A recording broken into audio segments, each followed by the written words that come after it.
Good morning students. माझा आवाज सगळ्यांना येतोय?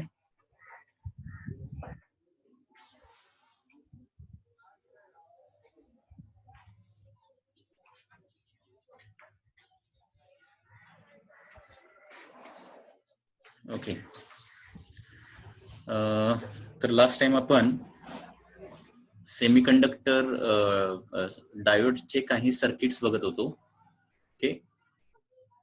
तर पुन्हा एकदा लक्षात घ्या. Suppose there is a circuit like this. There is a diode.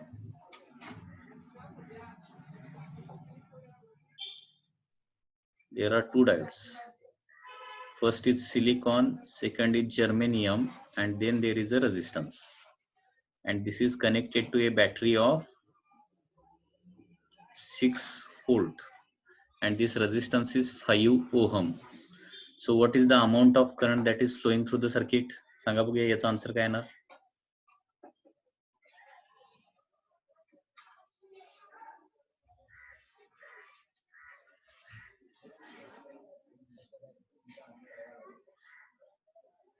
Current is the net voltage divided by the resistance. So net voltage किती येणार इथं? For silicon potential barrier is 0.7 volt and for germanium it is 0.3 volt. So 6 volt मधला 0.7 volt and 0.3 volt okay minus होणार. So net voltage येणार आहे 5 divided by resistance किती आहे 5. So answer is 1 ampere. Okay. Next.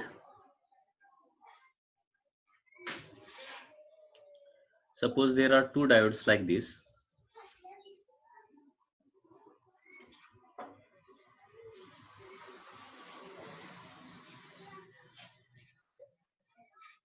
There is a battery like this. Okay, so this is silicon, this is germanium. Once again, this is a 6 volt battery and this is a 5 ohm resistance. So what is the current through the circuit? Current I is equal to net voltage divided by resistance V by R. So net voltage आता किती घ्यावा लागेल?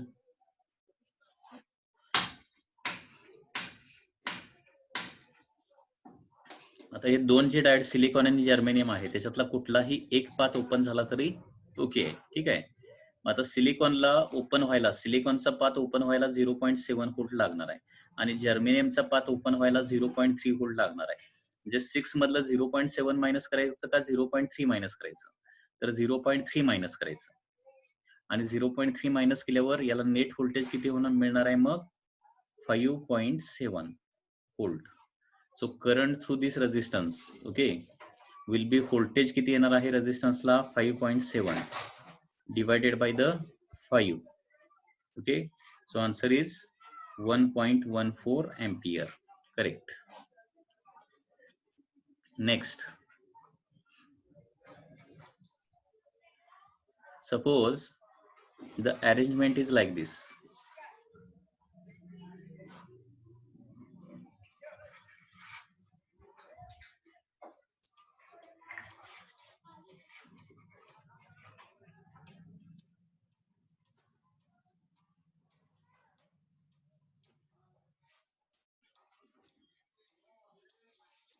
This is silicon, this is germanium. Once again, this is a 6 volt and this is 5 ohm. So what is the amount of current flowing through the circuit in this case?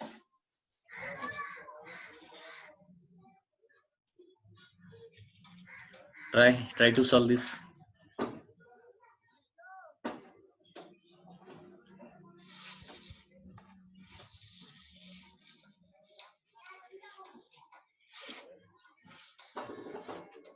आता बघा germanium जो आहे तो forward bias आहे का reverse bias आहे? Germanium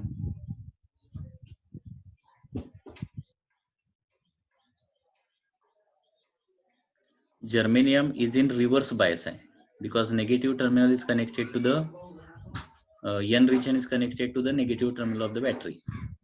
Okay, त्याच्यामुळं this will act as a open switch. म्हणजे करंटला या पाथनं कधी फ्लो होणारच नाही. लक्षात घ्या जर्मेनियमच्या पाथनं कधी करंट फ्लो होणार नाही. करंटला फक्त सिलिकॉन जो फॉरवर्ड बायस आहे त्याच पाथनं फ्लो होऊ शकतं, कारण करंट फ्लो होण्यासाठी डायोड फॉरवर्ड बायस होणं आवश्यक आहे. आणि सिलिकॉन ओपन व्हायला ओके किती व्होल्ट लागणार, त्याला 0.7 व्होल्ट लागणार. जर्मेनियम रिव्हर्स बायसच आहे ओके, त्याच्यामुळे तो कधीही ओपन होणार नाही, म्हणजे त्या पाथनं करंट कधीही फ्लो होणार नाही. It acts as a open switch and therefore current is voltage divided by resistance. आता सिलिकॉनचा बॅरियर पोटेन्शियल 0.7 अगोदर कॅन्सल होणार 6 मधला आणि याला 5.3 मिळणार. So 5.3 divided by resistance is the 5. okay, so it is 1.06 ampere. So this is the answer.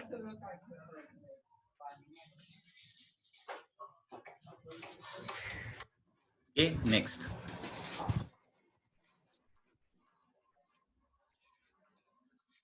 Suppose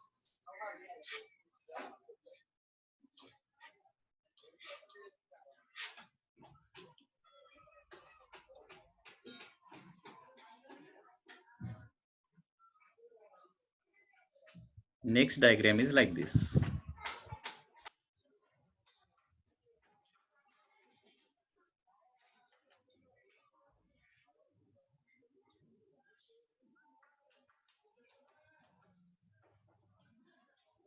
This is a 6-volt battery. This is 10 ohm resistance. This is also 10 ohm resistance. Okay, so what is this current I1, what is this current I2, and what is the net current through the battery, that is I.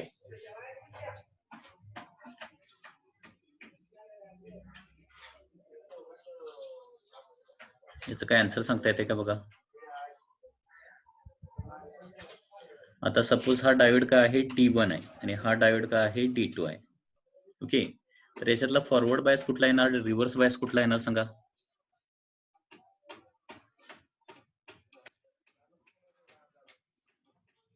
Forward bias diode कुठला आणि reverse bias diode कुठला येणार.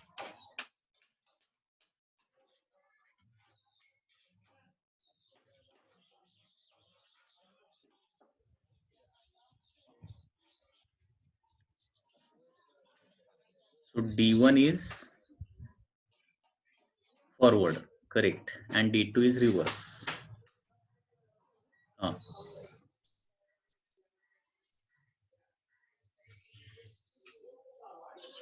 बरोबर. सानिका, श्रुती, शुभावरी यांचे answer correct आहेत. Supriya, Krishna, okay. आणि त्याच्यामुळं ही डायग्राम जी आहे ती अशी होणार. फॉरवर्ड बायस म्हणजे कंटिन्युअस पाथ, बरोबर आहे ना. This is 10 ohm. So through this path current is I1 आणि दुसरा जो 10 ओहम आहे त्याच्या पुढचा रेझिस्टन्स का आहे, त्याच्या पुढचा डायोड का आहे, ओपन सर्किट आहे. रिव्हर्स बायस मध्ये डायोड रिव्हर्स बायस म्हणजे काय असणार आहे, open circuit. So the circuit will become like this in this situation. म्हणजे हा I2 करंट किती येणार सांगा. I2 इज इक्वल टू 0, कारण तो ओपन पाथ झाला ना. रिव्हर्स बायस म्हणजे त्या पाथला करंट फ्लो होत नाही. ओके, आता हा 6 व्होल्ट जो आहे तो 6 व्होल्ट सगळा पीडी कुणाला मिळणार, हा 10 ओहमलाच मिळणार आहे. आणि हे डायोड सगळे आयडियल डायोड आहेत, लक्षात घ्या. ठीक आहे. So I1 is equal to काय येणार आहे, दॅट इज पीडी किती 6 डिवायडेड बाय रेझिस्टन्स किती 10. सो आन्सर येणार आहे 0.6 एम्पियर, दॅट इज I1. आणि हा I1 जो करंट आहे तो कुठून येणार आहे, बॅटरी मधून येणार ना. हे बघा, I1 करंट असा येणार आहे, I करंट असा येणार. ओके, या पाथनं अजिबात करंट फ्लो होत नाही. सो इथला करंट I2 बरोबर 0 असेल तर इकडे I म्हणजेच काय असणार आहे, I1 असणार आहे. So I will be also equal to 0.6 ampere. So that is the answer.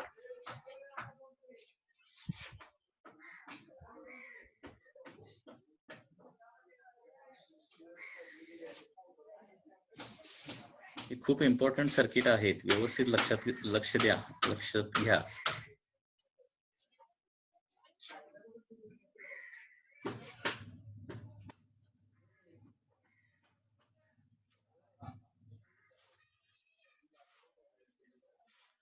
Suppose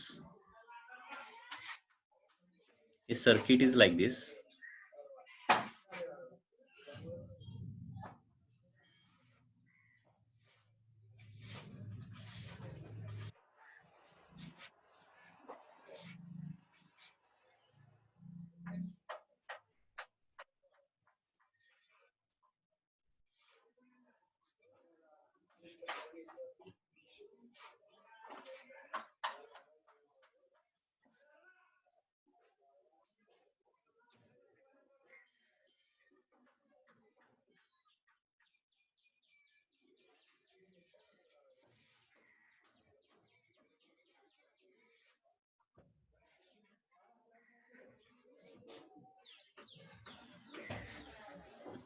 So what is the net resistance? Suppose all resistances of 10 ohm.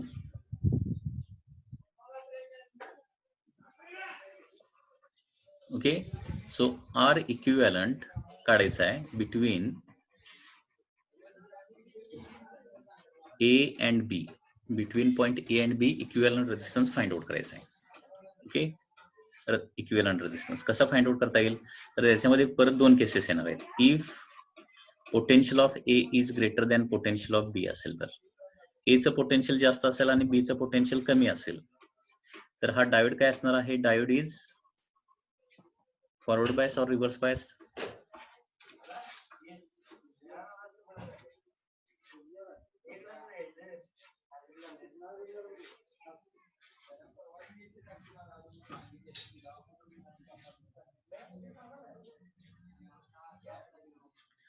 कोणाला काही क्वेश्चन विचारायचे असेल तर माईक ऑन करून बोला. ओके, म्हणजे तो क्वेश्चन मला ऐकता येईल. Okay, if A is greater than phi B, diode is okay forward biased येणार आणि डायोड फॉरवर्ड बायस झाला तर equivalent resistance between A and B काय येणार सांगा? Equivalent resistance between A and B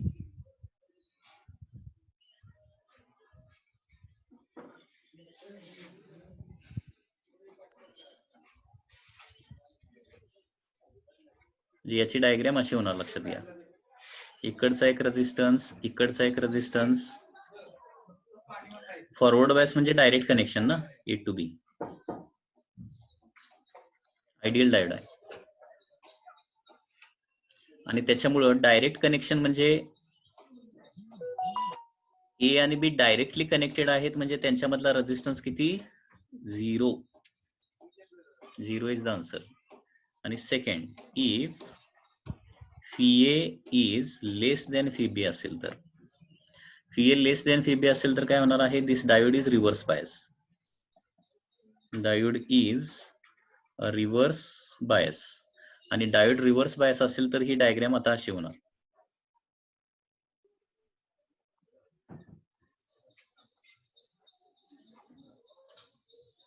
okay, reverse bias म्हणजे open switch ना, म्हणजे मध्ये पाथ नसल्यासारखं. आता A to B current flow व्हायला डायरेक्टली हे या सगळ्या रेझिस्टन्स मधून जावं लागणार.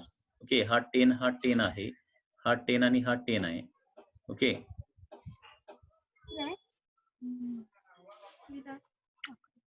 आता 10 आणि 10 हे कसे आहेत? सिरीज मध्ये आहेत. 10 आणि 10 चा सिरीज काय होणार आहे इथं? 20 ओहम होणार, बरोबर. आणि 10 आणि 10 हे दोघे सिरीज मध्ये आहेत, A to B. So it is 20 ohm. आणि हे 20 आणि 20 जे आहेत ते कसे आहेत? पॅरलल आहेत, पॅरलल. ओके, आणि पॅरलल असल्यामुळं काय होणार आहे? 20 आणि 20 चा पॅरल मध्ये इक्विव्हॅलंट रेझिस्टन्स किती होणार आहे? 10 ohm. So 10 ohm is the answer. Okay, 10 ohm हे आन्सर येणार.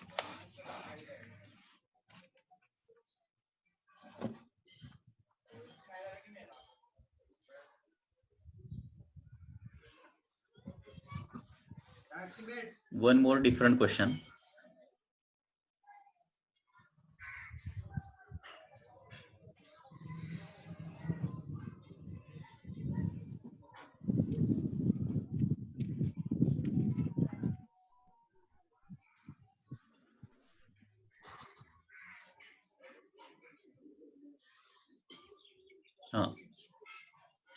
The arrangement is like this.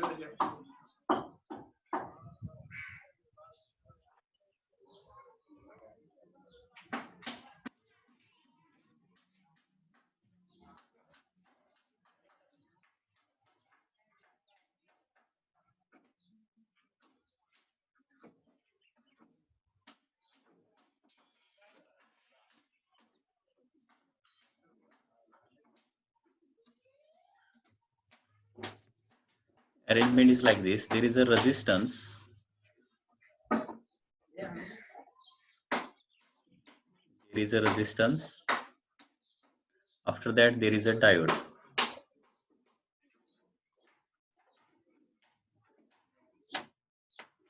And it is connected to a battery. Battery of 1.5 volt. Okay. Diode is used in circuit as shown in figure, has a constant voltage drop of 0.5. डायोडचा potential drop त्याने दिलेला आहे question मध्ये. Potential drop म्हणजे त्याचं barrier potential 0.5 म्हणजे 1.5 मधलं 0.5 कोणाला जाणार आहे, डायोडला जाणार आहे असं दिलंय. A diode is used in circuit as shown in figure, has constant voltage drop of 0.5 volt. डायोडचा पोटेन्शियल ड्रॉप किती आहे, 0.5 म्हणजे त्याचं बॅरियर पोटेन्शियल आहे 0.5. and maximum power rating of 100 milliwatt. आणि याचं पॉवर रेटिंग पण दिलंय 100 milliwatt. पॉवर पण दिली त्याची. What should be the value of resistance R for obtaining the maximum current? तर हा R किती असला पाहिजे असा क्वेश्चन आहे. R किती असला पाहिजे. ठीक आहे. आता बघा, रेजिस्टन्स R आपल्याला फाइंड आउट करायला सांगितलंय आणि R फाइंड आउट करण्यासाठी काय करावं लागेल, ओहम्स लॉ नुसार phi by I formula use करावा लागेल. ओके, म्हणजे R कॅल्क्युलेट करण्यासाठी तुम्हाला काय करावं लागणार आहे, एकतर फी कॅल्क्युलेट करावं लागणार आणि त्याचबरोबर आय देखील कॅल्क्युलेट करावं लागणार. ओके, आता फी कसं कॅल्क्युलेट करता येईल, इथं बॅटरीचं किती आहे 1.5, डायोडला किती केलं 0.5, म्हणजे रेजिस्टन्सला किती येणार आहे लक्षात घ्या. हा, तर याला येणार आहे 1 volt.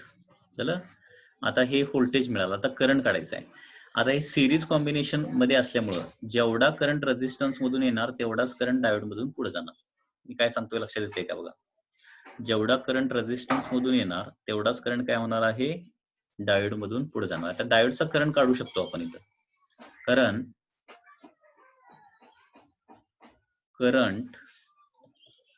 Through diode. Current through diode कसं फाइंड आउट करता येईल,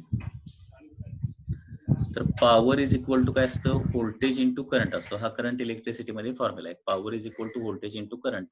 ओके, तर पॉवर ऑफ द डायोड किती दिले, 100 मिलीवॅट. मिली मीन्स 10⁻³ आणि व्होल्टेज डायोडचं किती आहे 0.5 into current through the diode येणार आहे. ओके, सो हे किती होणार, 100 इंटू 10⁻³ म्हणजे 0.1, 0.5 into I.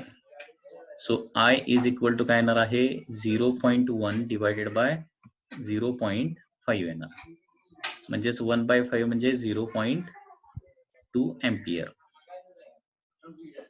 So this is the current. आता इतर जेवढा करंट डायोड मधून पुढे जाणार तेवढाच करंट रेजिस्टन्स मधून आत आलेला असणार आहे. So therefore due to series combination काय येणार आहे, current through resistance is 0.2 ampere. आणि देअरफॉर आता मी लिहू शकतो resistance R is equal to phi by I ना. फी किती, व्होल्टेज किती आहे, रेजिस्टन्सचं व्होल्टेज किती आहे 1 व्होल्ट, डिवायडेड बाय त्याच्यामधून करंट किती पास होणार आहे 0.2 एम्पियर. सो तो रेझिस्टन्स असला पाहिजे 1 डिवायडेड बाय 0.2 म्हणजे 5 ohm. That's the answer.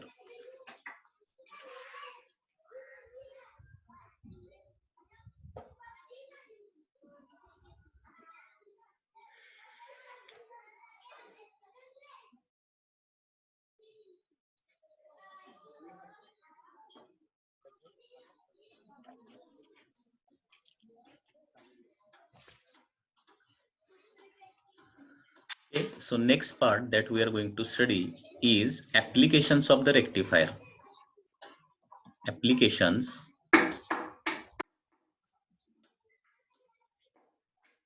of applications of the diodes आपल्याला स्टडी करायचे.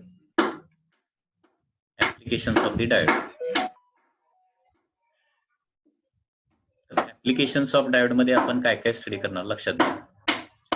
याच्यावर सगळे क्वेश्चन जे आहेत ते एक्झामला म्हणजे नीट एक्झामला तुम्हाला येऊ शकतात याच्याशी रिलेटेड न्यूमेरिकल प्रॉब्लेम किंवा क्वेश्चन. तर डायोडचं फर्स्ट ऍप्लिकेशन आहे that is rectifier. First application is rectifier.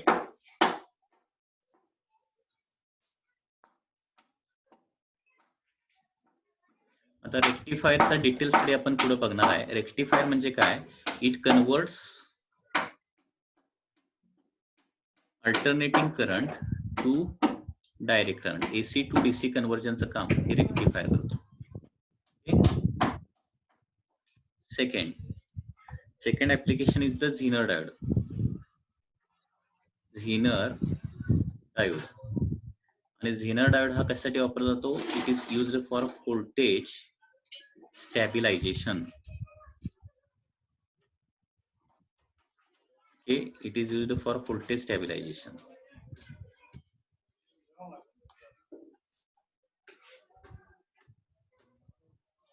Okay, third application is photodiode. याचा डिटेल मध्ये स्टडी आपल्याला पुढे करायचा आहे. ओके, फक्त सुरुवातीला ऍप्लिकेशन काय काय ते आपण बघूया. Photodiode. Photodiode is used as a optical sensor. Optical sensor म्हणून याचा वापर केला जातो. ऑप्टिकल सेन्सर म्हणून कसा वापर केला जातो आपण हे पुढे स्टडी करणार आहे. Next application of the diode is solar cell. Solar cell. Okay, आता सोलर सेल कशासाठी वापरतात? To convert light into electricity. Light to electricity conversion साठी आपण सोलर सेल वापरतो. It is also a diode. Okay, next application is LED. LED त्याला काय म्हणतो आपण? लाईट इमिटिंग डायोड असं म्हणतो. ओके, आणि एलईडीचा वापर आपण कशासाठी करतोय? तर convert electricity into light. Solar सेलचा अपोजिट आहे ते. Electricity to visible light. Light emitting diode. Okay, त्याच्यानंतर आपण स्टडी करणार आहे बीजेटी. नंबर 6 बीजेटी हा इम्पॉर्टंट पार्ट आहे. बीजेटी म्हणजे काय? Bipolar junction transistor. जे ट्रान्झिस्टरचा पार्ट आपल्याला स्टडी करायचा आहे. BJT bipolar junction transistor. आणि बायपोलर जंक्शन ट्रान्झिस्टरचा वापर जो आहे तो अनेक ठिकाणी होतो. For example it can be used as a switch और it can be used as a amplifier. Amplifier म्हणून याचा वापर करता येतो आपल्याला. ऍम्प्लिफायर. ओके, नेक्स्ट आहे that is solid state laser. Solid state LASER laser light जे आहे, आपण छोटासा लेझर पेन जो वापरतो त्याच्यामध्ये देखील काय असतो? सेमी कंडक्टर असतो. सॉलिड स्टेट लेझर म्हणून. आणि to produce IC.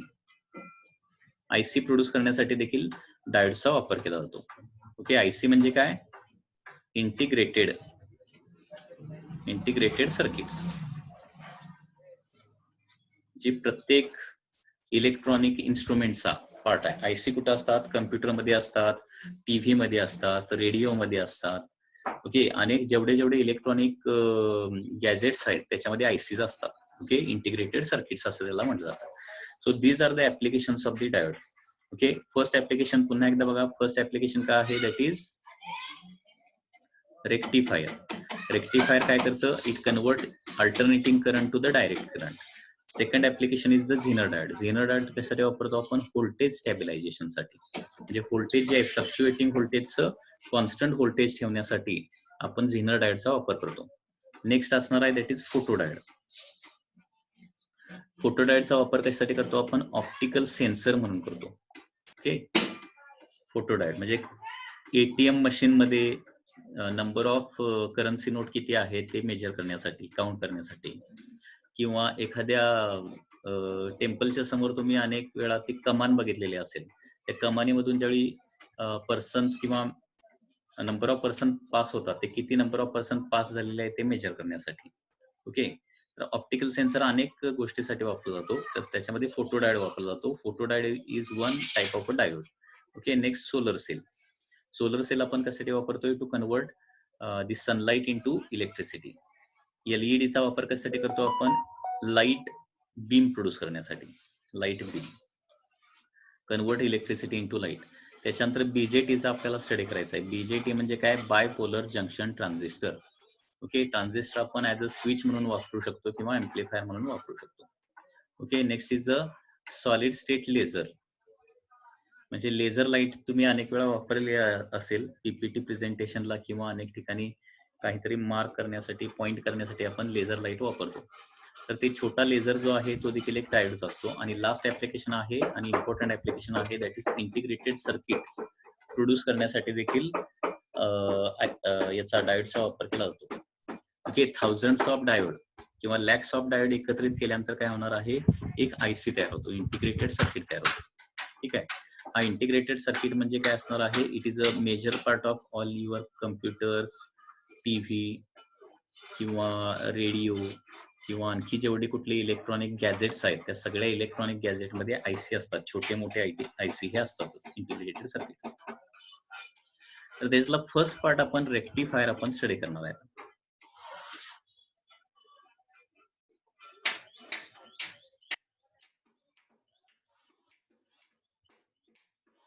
Next part, that is rectifier.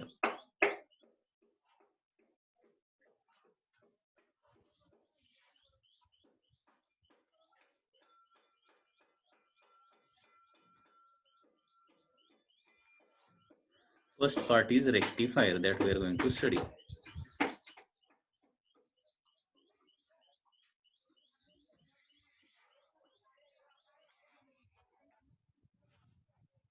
Rectifier. आता या रेक्टिफायर चे दोन टाइप आहे. There are two types of rectifier. First is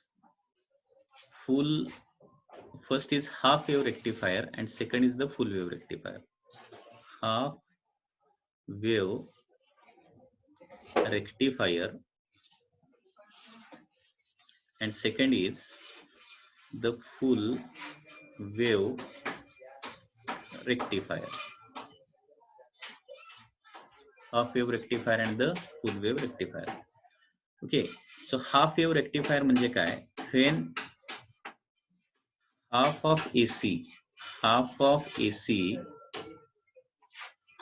of alternating current, when half of alternating current म्हणण्यापेक्षा half wave of alternating current is half wave of AC is produced.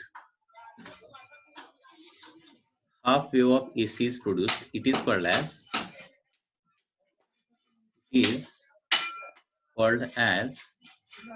half wave rectifier. Half wave rectifier. And when full wave of AC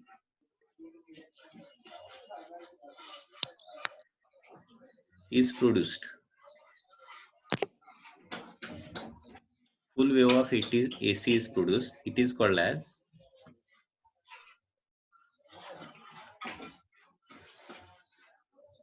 full wave rectifier.